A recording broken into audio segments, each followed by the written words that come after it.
Good morning, everybody, and apologies about that bumpy start. Today, this is our last journal club for the year. It's on gynecological cytopathology, and we have got three very interesting papers to share with you. So I'm joined today by my co-moderators, Dr. Yen Yoqing, Drs. Rohan Lourie, Dr. Sorcia Mansour, and I'm Dr. Deborah Smith. So Dr. Rohan Lourie and myself are coming from Brisbane in Australia, and Diagn and Sorcia are from Singapore, and they've just joined us recently, so we'd like to welcome them to the team. It's really fantastic to have an extra set of people doing some of the mentoring. So the other things that are coming up this month, just before we close out for Christmas, includes the case presentations on November the 22nd, also by early trainees and trainees and early career pathologists, as well as the podcast, which is dropping on the same day, the 22nd of November as well, regarding uterine mesenchymal tumors. Now, both of these make really great educational sessions to look into. The case presentations are a great way of keeping up with new things that are being seen in gynae pathology. And the podcast is excellent because it's a person often discussing the papers that they themselves have written, which is quite a different way of looking at papers compared to what we do, which is where we're reviewing somebody else's paper. Also, I'd like to highlight the other thing that's happened already in October, but is available on the ISGyP website, which is the annual meeting. So there's a whole range of lectures that are available there on current topics by experts in the field, and it makes an excellent resource to go and to do some CME or to look up if you've got clinical problems you need to work through. So for all of these events and the other ones that are, there are also the webinars which occur as well, and the slide sessions which we don't have this month, but all of these you can register for free on the ISGyP website. That means if you're not a member, you can register, you can attend live if it's a live event, and you also get access to the recording for the week after. We do encourage you, if you do report gynae pathology regularly, to join up to the ISGyP Society, because then you can access the recordings for these on the website, forever. So I'll often go back if I have a problem and look back into that website and see what another expert has said about it. It's a great resource for issues, because we have a lot of issues in gynae pathology. It is a difficult area. Now, the case presentations and the journal club are both presented by either trainees or early career pathologists, and this is a great way to get involved with ISGyP, particularly at an early stage. There is mentorship offered ahead of events. You can see from the beginning that I don't offer any mentorship in IT, but what we do is we help with things like providing the resources and getting prepared for the presentation. So if you or your trainee would like to be involved, the emails for these are below. So these are not all the moderators, but these are the people to contact to be involved. There is Natalie Bennett for Journal Club from America. Rohan Lourie is our contact person from Australia. And for the interesting case presentations, Dr. Andre Pinto and Rubina Wadi from America and South Africa, respectively. With Journal Club, what we've tried to do is have the presentations coming from 2 different time zones, and that means that it's, we hope, easier to both present. If you're a presenter, it means you can present some time that's suitable for yourself, either from the American side or from our side on the East. And it also hopefully means it's easier to drop in and join us live, because if you come and join us live, then you can be part of the conversation at the end and ask questions of the presenters, and we can make it a little bit more interactive. So the contacts, again, for Journal Club are there below. It's Natalie Bennett for the Eastern US version and Rohan Lourie for the Western version, which is currently at 12 p.m. Melbourne time, but we may change that as we enter into the new year.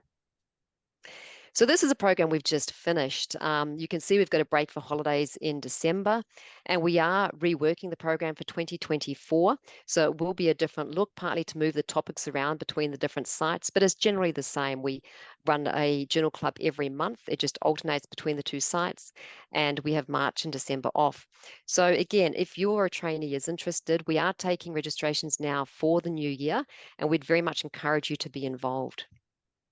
What we do for the Journal Club is we provide you with the journals. So we actually go through and find topical well-written papers in the subject of the month. So we provide that to you. And we also give you a template to help you work through, or your trainee to work through the best way to assess the article. And then finally, we also give you a template for the PowerPoint. So you'll see that the presenters follow a particular method of looking through to ensure that every area is looked at. It's a good way of looking at articles in terms of looking at them critically. And that's what we're aiming to do. We're aiming to encourage reading the literature, encourage looking at literature critically, and also give people an opportunity to present. This is live. It is being recorded, so it does go to YouTube afterwards. If you would like to ask a question of the presenters, we'd encourage you to use the Q&A function, which is being monitored by the moderators here. And then we can ask the presenters at the end of the Journal Club. We'll put them to those questions to the presenters. If you just like to say hi and tell us where you're from and just generally chat to each other, could you please use the chat function, and we can just keep those two things separate to help us see the questions coming through. So first up, we have Dr. Wan Jing, who is a senior resident from Singapore, and she's presenting cytological features of mesonephric-like adenocarcinoma of the uterine corpus. Our second presenter today is going to be Dr. Cochrane Davis from ACL in Australia, and she's presenting molecular characteristics of low-grade serous carcinoma in effusions. And then finally, to round out, we have Dr. Wei Wei Yong, also from Australia, who's presenting inter- and intra-observer agreement in whole slide digital ThinPrep samples of low-grade squamous lesions of the cervix, uteri, with known high-risk HPV status, a multicentric international study. So we're going to start without further ado and ask Dr. Wan Jing to join us. I'm going to stop my screen. And can you please share your screen? Okay, thank you.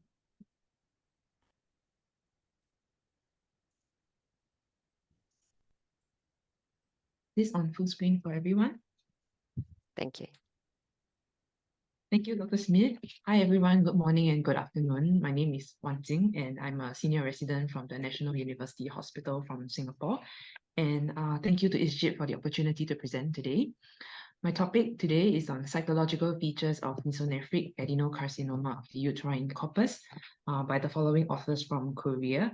This paper was published this year in May. And without further ado, mesonephric-like adenocarcinomas, these are cancers that are of the uterine corpus that are exceedingly rare.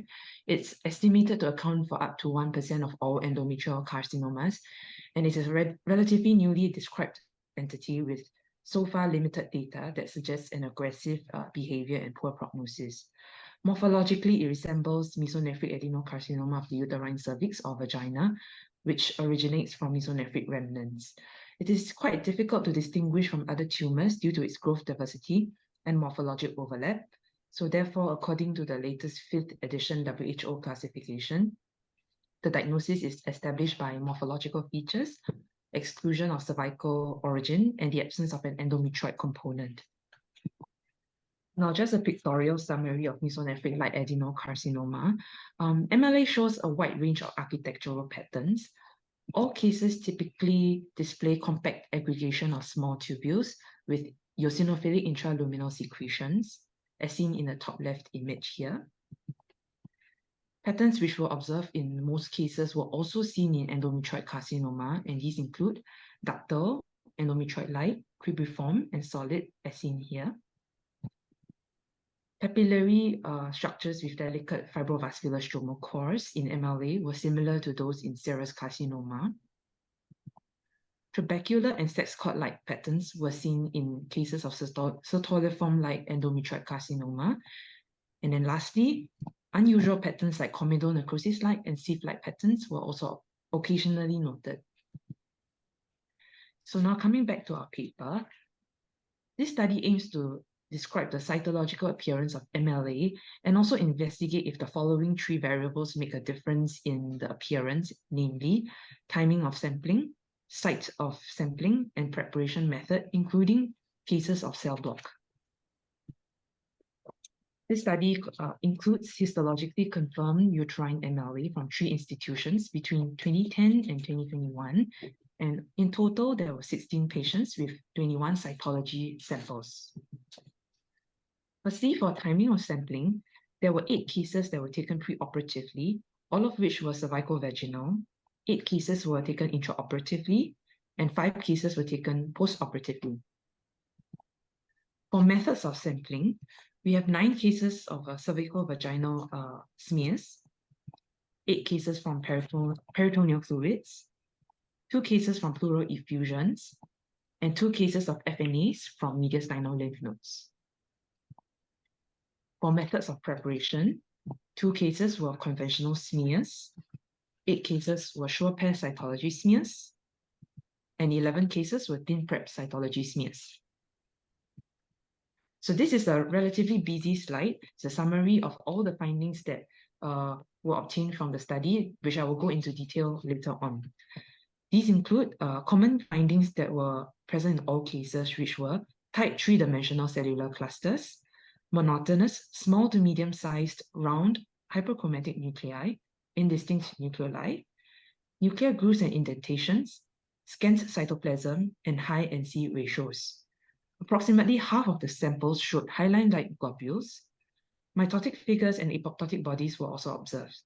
However, no tumor diathesis or nuclear feathering was seen. So a special mention for cervical-vaginal cytology. Most cases return a finding of either atypical glandular cells, favor neoplastic, or adenocarcinoma, and 1 case returned a finding of atypical squamous cell cannot rule out high-grade squamous intraepithelial lesion. So all of these cases, despite not knowing a prior diagnosis of MLA, were signed out as at least atypical or adenocarcinoma. So this goes to show that the findings, if identified, were not dismissed by the reporting pathologists. So starting off with the architecture of the tumor cells, these were often 3-dimensional clusters as mentioned before, as seen in the top 2 images. Tumor cells were arranged in tight clusters showing hyperchromatic overlapping nuclei and cytoplasm that tended to orientate toward the periphery of the cluster. Image C shows a small to medium-sized papillary cluster, and we also see an intranuclear cytoplasmic pseudo-inclusion. Image D shows a small floating papillary tuft, which displays round hyperchromatic nuclei with mild pleomorphisms and irregular membrane. Tubular structures were also often seen. The nuclei tended to be either round or fusiform. They also showed nuclear grooves, chromatin, and finally, mitosis and apoptotic figures were also noted. As mentioned before, half of the cases showed hyaline-like globules, which show itself in a variety of ways. They can overlap with tumor cell nuclei as seen in image A, and they are more often located in the lumen-like spaces between the tumor cells as seen in images B and C.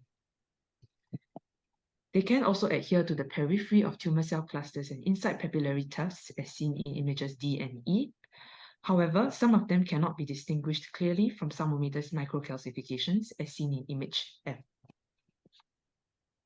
Similar findings were also seen throughout the different sampling methods, including cell block, and images A, C, and E were cell block images, whereas images B, D, and F were from sure-pair cytology preparations. And these are either from peritoneal fluids or pleural fluids. Immunohistochemistry will also perform on histology, which showed the following findings. So tumor cells were positive for PEX8. They were focally and weakly positive for ER, but negative for PR. They showed patchy expression for P16 and wild-type expression of P53. They were also positive for at least 1 marker of mesonephric markers, which included TTF1, CD10, PEX2, or GATA3. These findings were consistent with those described in the WHO.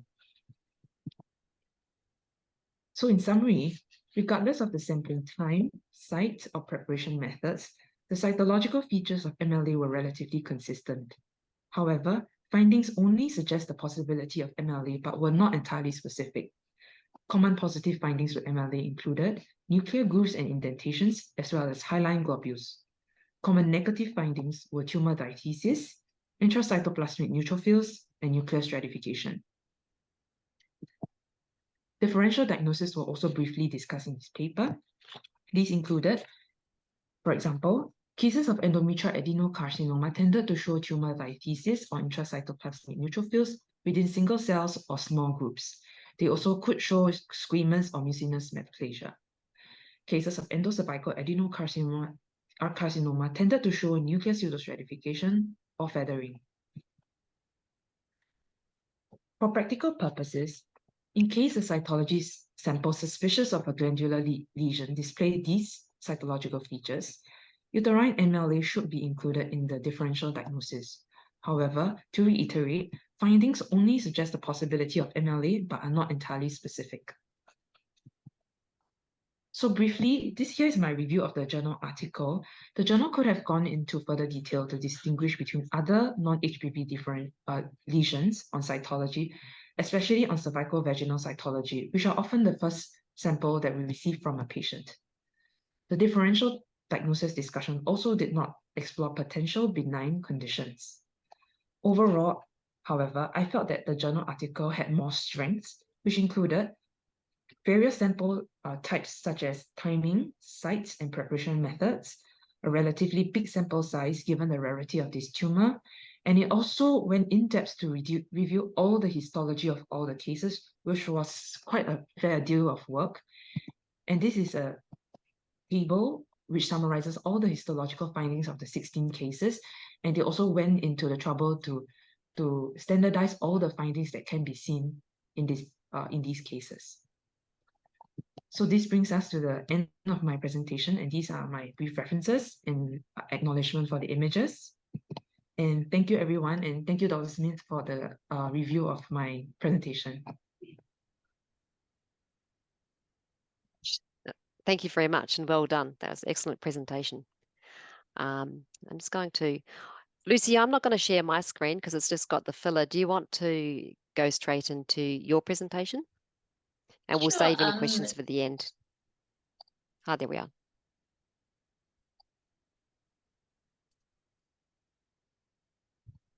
Thank you.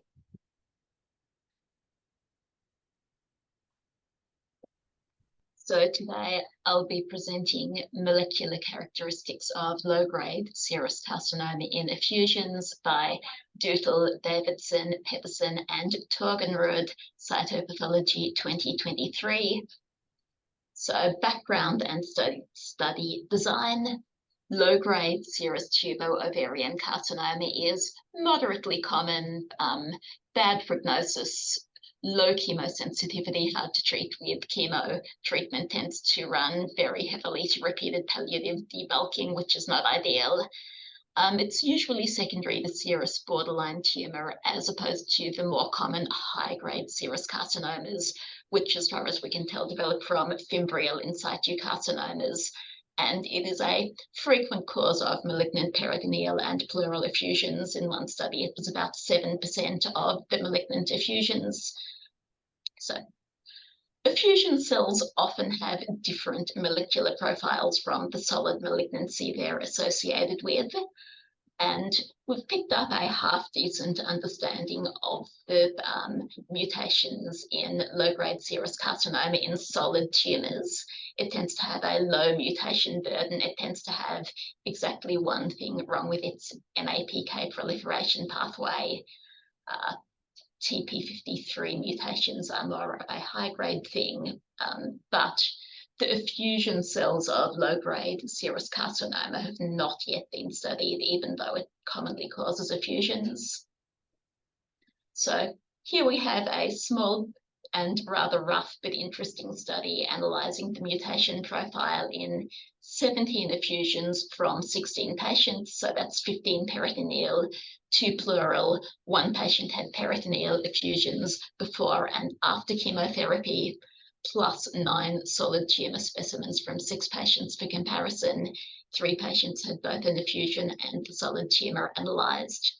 So they were all seen at Norwegian Radium Hospital after 2014 LGSC cases. 2 initially presented with serous borderline tumour that progressed to LGSC. unclear why these particular patients were selected. They tested for 50 mutations that looked interesting. I don't know how they selected the mutations either. So the effusions and surgical specimens were diagnosed based on 2014 and 2020 WHO criteria. One experienced pathologist with relevant subspecialization, no backup. They used IHC on cell blocks and they checked the calretin to make sure they hadn't included any mesotheliomas or any reactive mesothelial proliferations.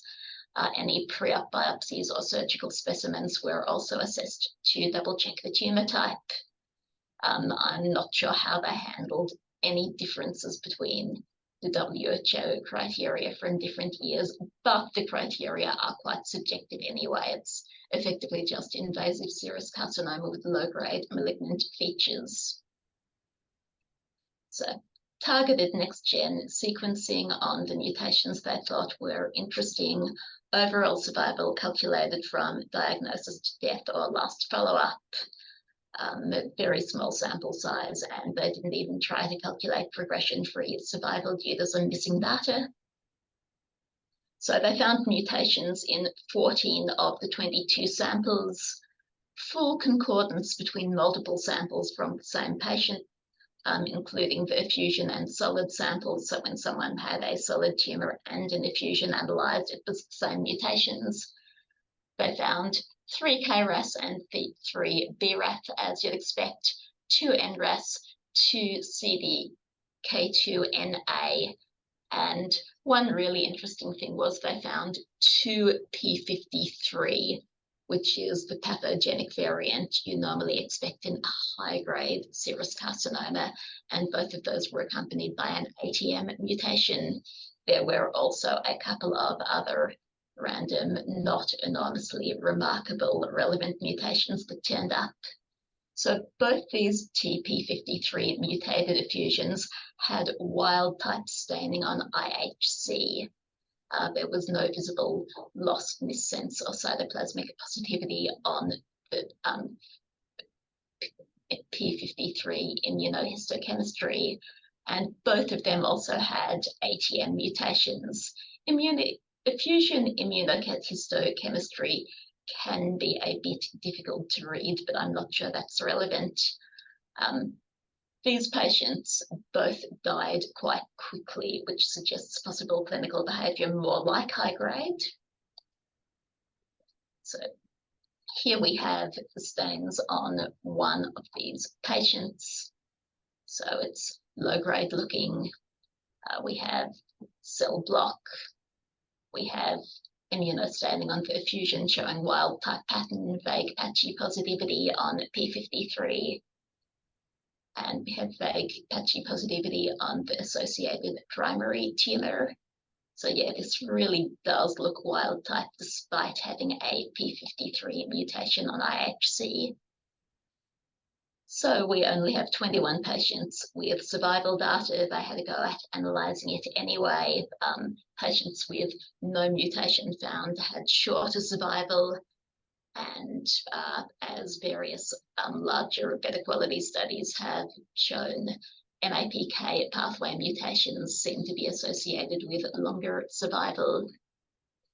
So a bunch of assorted mutations, and these 2 ATM with TP53 cases. So low-grade serous carcinoma is usually diagnosed at an advanced stage. It often goes for young women. Short-term survival is better than high-grade, but the 10-year survival, like high-grade, is pretty awful. And chemotherapy has limited effect. We could really use some molecular targets, and recent trials against identified targets are looking successful, although no one's really tried targeted therapy in Australia yet. Primary LGSC usually has around 37 to 63-ish% rate of MAPK mutations. This study shows 36%. The paper suggested maybe the difference was related to MEK mutations being less aggressive, and this study focusing on more aggressive tumor clones because it was using effusions. I think that's more likely just an artifact of all the studies being a bit small and this one having exactly 22 samples. So CDK2 NA P16 mutations turned up in 2 cases. ERBB2 mutation showed up in 1 case. So those have previously been found in LGSC and seem to be possibly associated with aggression. We found a couple of new mutations that haven't been previously described in this clinical context, which is interesting. The mutant cases had a mean survival of 112 months compared to 54 months in non-mutant cases, which is consistent with some, not all, of the larger studies, suggesting that cases with recognizable mutations, or possibly only cases with specifically MEK-related mutations, have better survival. We don't know why APK mutations would improve survival, given that they increase proliferation. Maybe it increases susceptibility to chemotherapy. So the really interesting thing that's come up on these studies are those 2 aggressive tumors with low-grade immunostaining but high-grade mutations. It raises questions about how often that gets missed, given that if a tumor stains for wild-type P53, it doesn't normally get tested for TP53 mutations. So this raises the question, is there some sort of intermediate grade ovarian carcinoma going on? No one seems to think that intermediate grade serous ovarian carcinoma is a useful concept. Normally low-grade and high-grade are quite clinico-pathologically separate, but mixed or ambiguous cases have shown up. It has been known to happen. This seems to be the first example found of TP53 mutated LGSC. It hasn't turned up on any of the larger studies for solid tumor, some of which were up to 100 people. So that raises the question, is it more common in effusions? Is it worth testing effusions for TP53? At the very least, it could be useful for prognostic data. And you do have the question, does that indicate better chemotherapy effect? Should these patients get more chemo? Is it worth testing for TP53 genetically in clinically aggressive LGSC, given the possible association with aggression? So this is a bit of a rough study. I suspect they just had a few interesting cases lying around and decided to analyze them. Early investigation into a poorly understood area, descriptive rather than analytical, needs larger follow-up studies on effusions for some proper statistical analysis. But the attempted statistical analysis is generally consistent with larger studies on solid tumors. There's nothing eyebrow-raising about it, despite the small size. So yes, small study, variable follow-up length, variable tissue site, no attempt to standardize treatment, various missing follow-up data. Don't know how the patients were selected, don't know how the mutations were selected, no backup pathologist. But yeah, the cytology is a bit poorly understood here. Cytology specimens are generally less convenient and less practical for investigation than the solid tumor. But we should be looking into this because sometimes the effusion is the main diagnostic specimen with patients who aren't for debulking.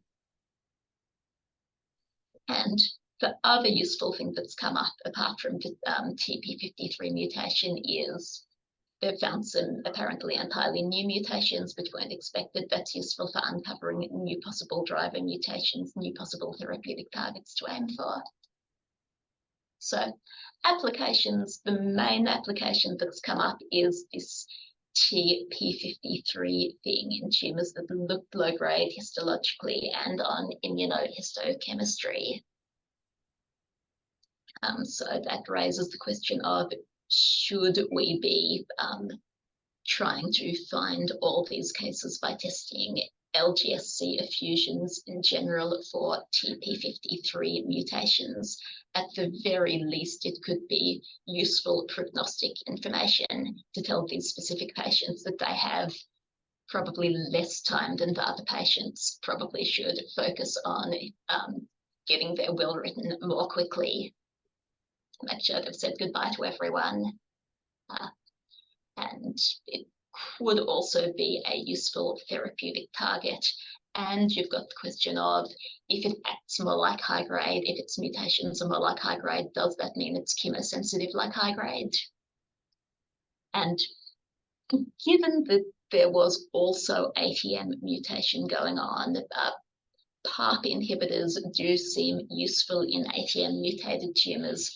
So should we make it more common to test LGSC for ATM mutations, see if we can use PARP inhibitors on some of them? And the usual context of ATM mutations in ovarian serous carcinoma is in high-grade cases associated with germline BRCA mutations. It doesn't look like they've tested any of these patients for BRCA, or if they have, it hasn't come up, but that's interesting.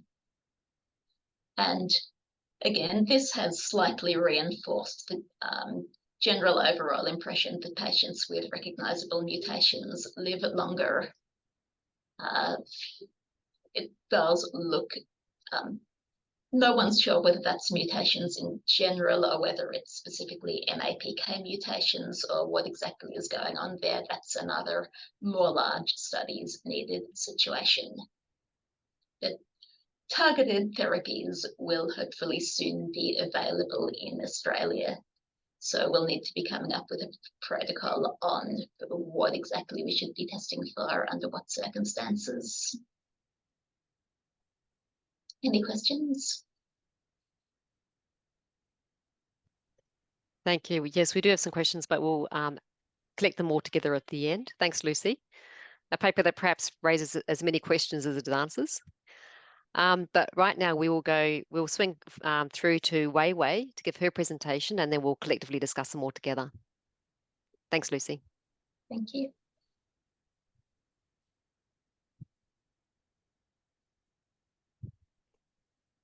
Hi, everyone. Good afternoon from Melbourne.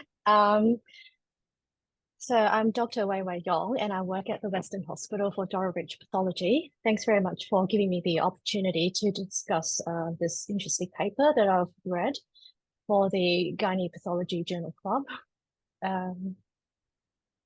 So the paper is on inter and intra-observer agreement in whole slide digital ThinPrep samples of low-grade squamous lesions of the cervix uteri with known high-risk HPV status, a multicentric international study. This paper was based in Europe, so there were a variety of authors, the main author being Finnish, and there were other participants in Spain and Croatia and Netherlands as well.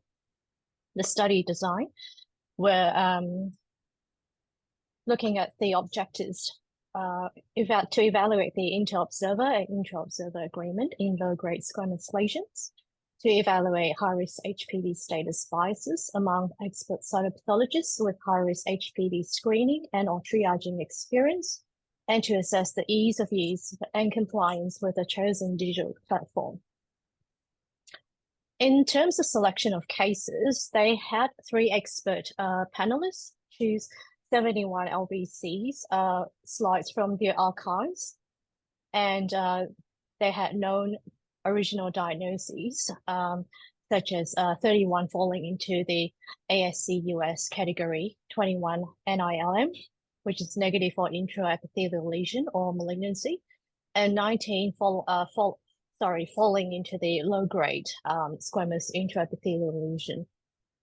All cases had no high-risk HPV status and either histology or cytology follow-up or 3 years of clinical follow-up done. And all LCL cases had histology follow-up as well. In terms of scanning and the using of a digital platform, all the slides chosen were then anonymized and assigned a unique study number. They were scanned at 40 times magnification and then posted on an internet platform accessible by an individual password. Interestingly, a total of 576 annotations were made on regions of interest on all the slides. And the evaluation form, which were then given out to the raters, included patient age and brief clinical data. Only 2 participants used a dedicated medical grade computer screen, and that made up 13%. And the high-risk HPV status was available for the observers in the second round.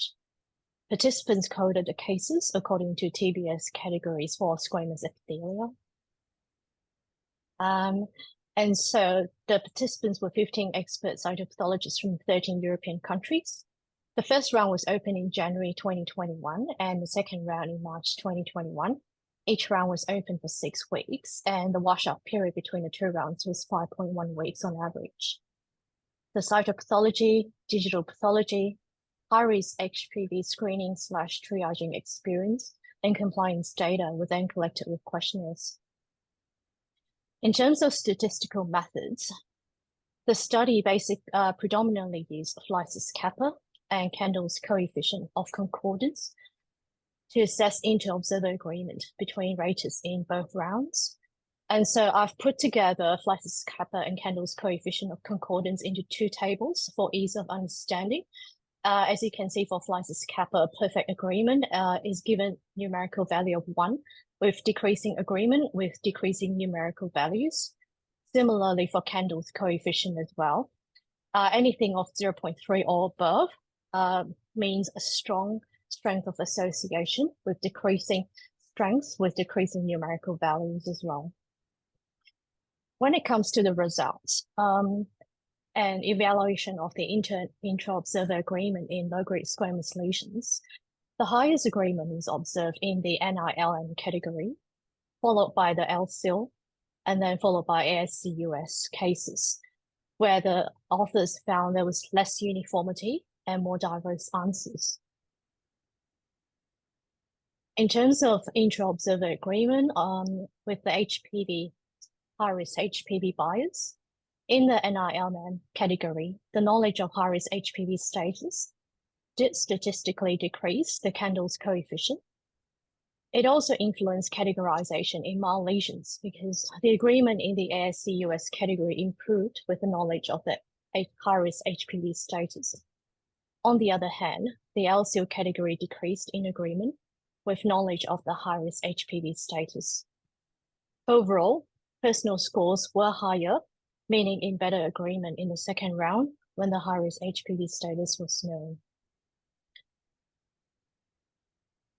2 graphs were placed in the paper, and basically what it does, it helps to show the trends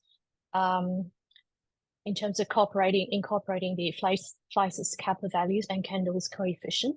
So this is all TBS categories. This is NILM, ASCUS, and LCIL, first round, second round. Similarly, this is Kendall's coefficient as well. They show a similar trend as well. So moving on to digital experience and compliance with digital platforms, 80% of participants, N equals 12, did already have some experience with digital pathology, mainly from the field of research, and less so from routine work. The raters evaluated digital cytology experience and compliance on a scale of 1 to 5, with 1 being the best. In terms of time consuming in comparison with conventional microscopy, that was rated overall 2.8. Eye discomfort was rated overall 3.0. Back discomfort rated overall 3.6. And for evaluation of technical aspects, rated on a scale of 1 to 5, 1 being every case, 5 being no case. Problems with image sharpness or focusing, that was rated 3.7. Problems with stain quality was rated 4.4, and problems with scan quality 3.9. Overall, 47% of the participants would recommend digital cytology in their department based on the experience in the present study. So how do these results fit into the historical context? The inter-observer, intra-observer variability in low-grade squamous lesions was within fair agreement values in the present study. In agreement with previous studies, that the authors looked at in their literature search. The ASC-US category failed in the majority of studies, obtaining a kappa value of 0.4 and even 0.16, which was quite low down in terms of the level of agreement. And when ASC-US category was pulled into the ASC-US favor reactive versus ASC-US favor seal, the kappa value was only fell into the fair agreement category, respectively. And despite subcategorization of the values, the agreement remained poor to fair. So in this study, Fleiss' kappa values showed only slight to fair agreement, and Kendall's coefficient showed strong concordance in the ASC-US category when they compared it with the Bethesda inter-observer reproducibility studies, the study 1 and 2, which were done in 2006 and 2014, according to the TBS updates. It did show timeline improvement even in borderline categories, including the ASC-US category, with a significant increase in agreement in the second BUS study. Unfortunately, direct comparison to the current study's results is not possible because different values of concordance were used. The use of various concordance values in general has made comparison of various studies challenging in this field. Looking at another study, Stoller and Schiffman, there was substantial agreement in the ASC-US category, followed by moderate agreements in the NILM and LCIL categories. This study itself also found that colposcopic biopsy and LiVE did have comparable kappa values to liquid-based cytology. And it also raises variability as a problem in all diagnostic forms of cervical cancer because they are subject to interpretive variability. Also, management of a particular TBS category may also vary in different countries, and therefore, there may be a tendency to categorize according to local clinical management and guidelines.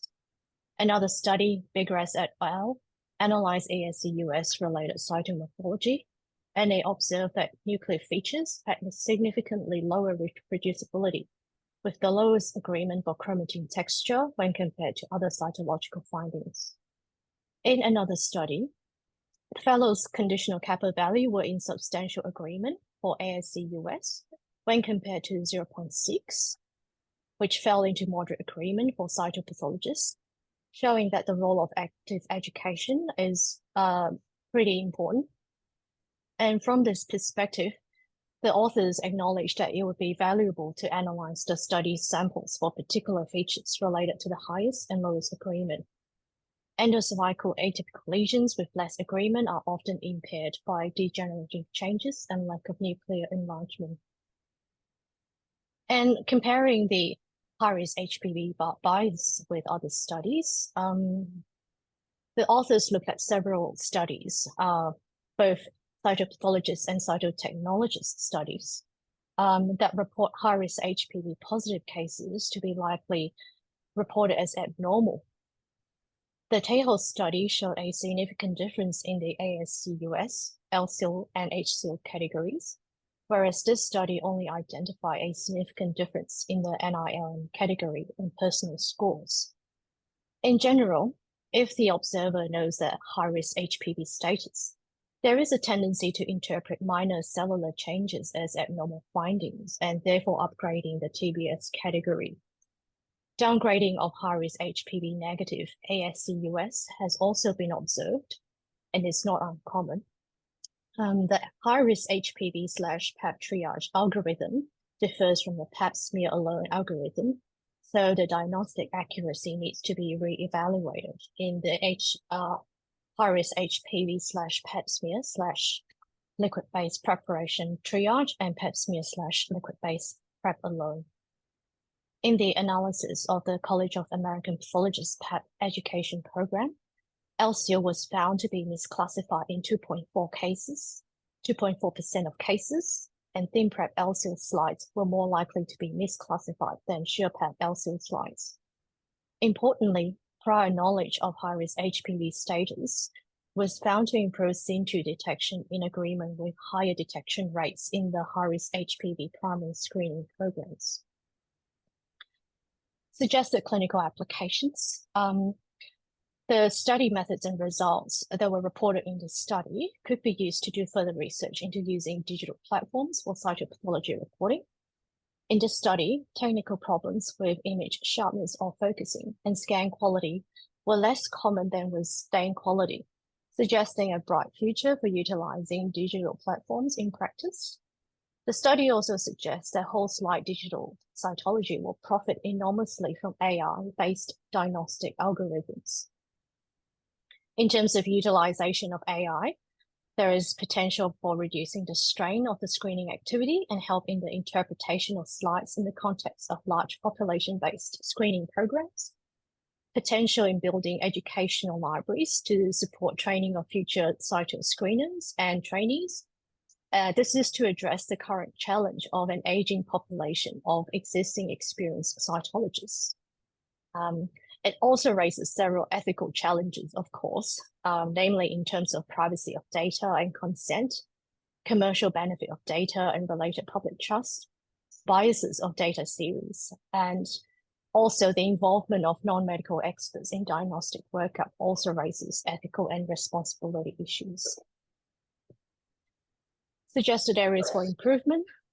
Stain quality and back discomfort seem to be the main culprits in using digital cytopathology in study.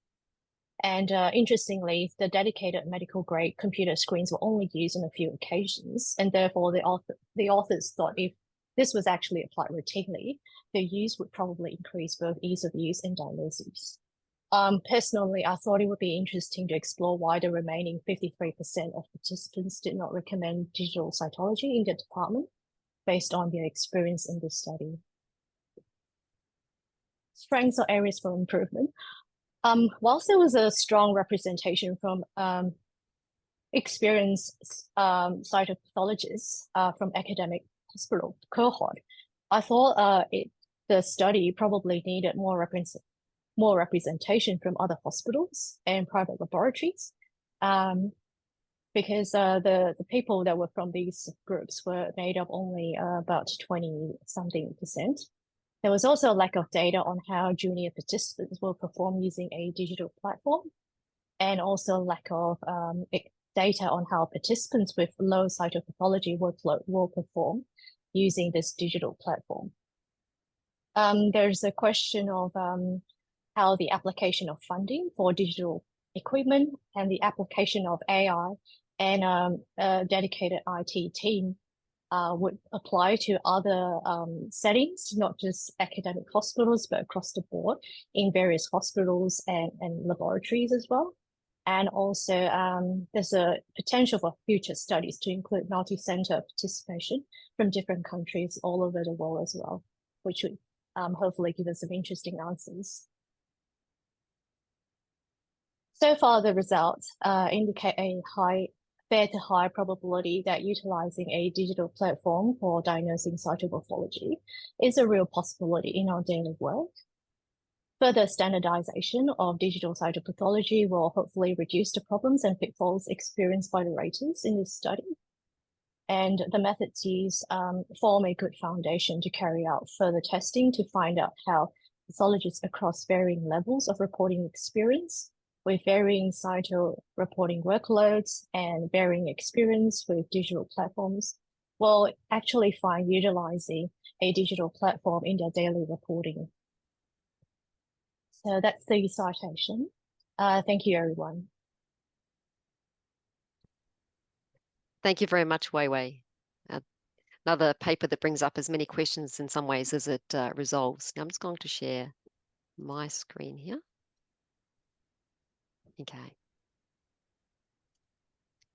Now, we actually did, so thank you very much to all three of you. They were excellent presentations. It's actually really good to see you pulling through the papers to find the interesting parts and to find the edges and the weak links. So that was really interesting to watch. And thank you for all your work in that, because I know it is a lot of work putting them together. I do like to let everybody know out there, these are open access papers. So you can, using the links from either this presentation or what was emailed out, you can go back and actually get the full copy, including all the photographs if you want to read the papers yourself. Now, we did have we had a couple of questions come through in the chat, so I'll start with them. One was actually already answered, which was addressed to Wan Jing. Where are we? Up the top here. And that was from Karen. It was a question regarding the mesonephric-like adenocarcinomas. For the case where the neoplastic cells were picked up, were they uterine primaries or ovary? And they were uterine. That answer's been shared. You might have seen that on the chat. But we do also have another couple of questions here addressed towards Lucy from her paper. And that was interested to know if BRCA or HRD testing was done on the TP53 mutant low-grade serous carcinomas. I think you did. Neither was mentioned. Lucy, do you want to click on? Neither was mentioned. No. And did the P53 mutant cases have classic histology with precursor serous borderline tumors, fallopian tubes they examined? Was it low nuclear grade throughout? And I think importantly is, could you really assess the photo? According to the study, the histology and cytology was all very classic for low grade. There is no mention of precursor borderline tumors, and they didn't specify whether they checked the fallopian tubes thoroughly. But they do report it having quite normal, unremarkable histology and cytology, and the one photograph that was in the study looked quite low grade. Yeah, okay, thank you. And sorry, that's me mucking around the IT there again. I can't get my video back on, I'm sorry, which is what I'm trying to do here.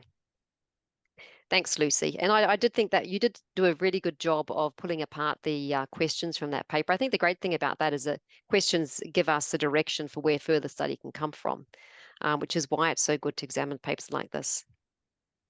And I've got a question for Wei Wei, and that is, I found quite interesting the examination of the way we look at digital pathology in your paper was interesting. What's your experience personally with digital platforms? Do you identify with some of the issues that they've brought up? I think very in much terms of the so. ergonomics? Yes.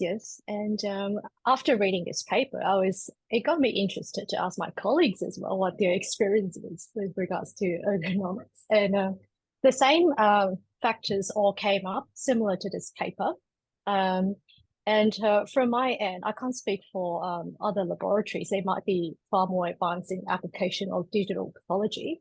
But for us, we've only just started using a scanner to start building up a library of histo images at our end. And it's at the stage of being validated at the moment. And everyone seemed to be so far happy with the quality of the image. But as soon as I asked my colleagues what do they feel about digitalizing Cyto, people started getting quite wary of what about the loss of, the 3D, the depth, and all those sort of like questions start popping up.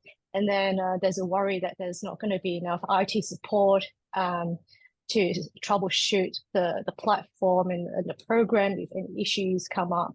And then there was a question about the efficiency of reading a whole slide on a digital scan image compared to a whole glass slide, and how that would translate to number of cases reported per day, how much it would drop down to.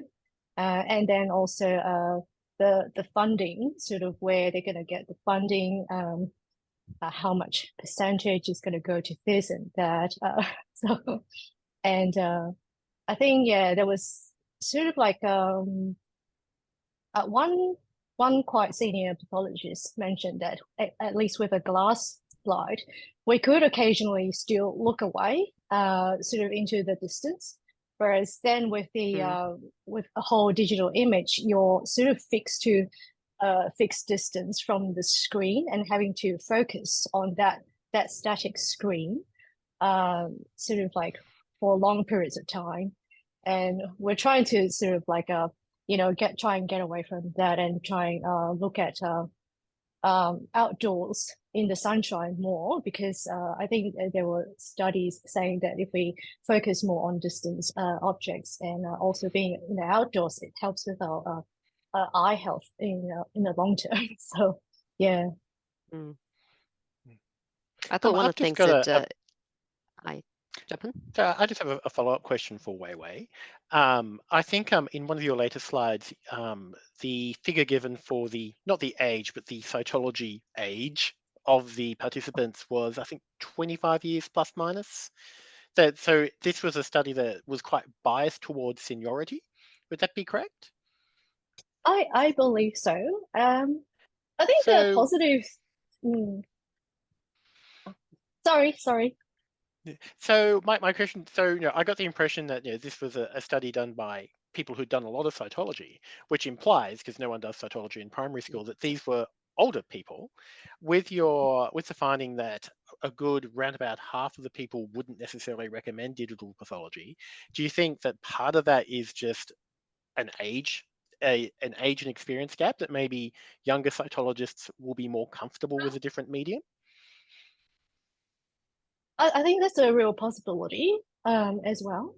And I felt, unfortunately, the paper didn't really go into details about why the 53% didn't really recommend compared to the 47%. Yeah. And even with the 47% who said they would recommend it, they didn't explore the specific reasons as to why they would recommend it as well. So this is one area that I'm curious to find out more. Yeah, and I agree with you. I think that's a really interesting finding when, as you say, we're being told digital is the future, and now you have a study where half the participants are saying, "Oh, no, thanks." So that's actually a really interesting little finding, and you're right, it's deserving of follow-up. Yeah.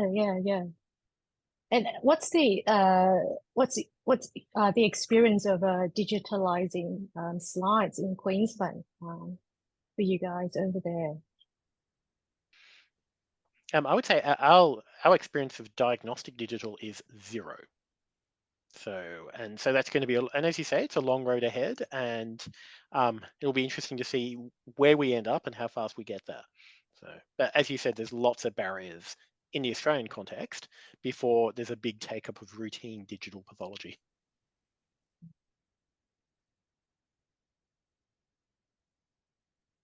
If I could just say something, it's Karen here. I visited the UK last year and spent a few weeks in Belfast, and digital is the norm there now. And most of the pathologists, young and old, seem to have embraced it. And this is in the histology context, though. And there are lots of reasons for that, but part of it was the ease with which they could take their work home and report remotely. And also the fact that there were all of these additional functions built into the program they were using, such as taking screenshots and emailing that screenshot to colleagues with a little tag, an email question on it, and sort of getting a consult digitally and very efficiently. And I think part of it was driven by a ton of money that was spent upgrading everyone's desktop computer to being a dual screen, big screen computer. And they just have the infrastructure in place in the NHS to scan all of the slides. And in fact, they get those digital scanned images before the glass slides land, so they can get started on their day's work sooner. So it was a real eye-opener for me, and it just felt like they were years ahead of us in terms of embracing digital technology. But when it comes to cytology, I've had some personal experience trialing I think it's called Genesis. It's some software that's been designed to work with digital scanned whole slide images. And what they do to get around that issue of scanning the entire slide, or for screening purposes, is they pick out, I don't know, maybe 20 or 25 areas of interest and just give you those to look at. But the problem I found is that you can't focus up and down. So you just get a sort of still image, and the plane at which that snapshot's been taken is it. It's all you get. So in crowded sheets, you can't really play around with the focus and look at the different layers of the sheet. So I just didn't like it. I didn't take to it at all. I would give it the thumbs down for cytology. that's my personal experience. Sorry, I'm muted there. Wan Jing, are you using digital slides in Singapore? So far in my institute only for education, but we are trialing software for remote frozen section reporting because we service other hospitals as well. So that's currently in progress, but it's not really routinely used yet. Yeah. I guess one of the thoughts I had from the paper was that, we do a lot of our education, do a lot of our examining on it as well. So it is interesting to look at the effects of that. In fact, actually, I didn't know that there was a medical grade screen until I read the paper. As in that my computer that I'm using is going to make a bit of a difference, and I don't know what that would be. But anyway, we are actually out of time. So thank you very much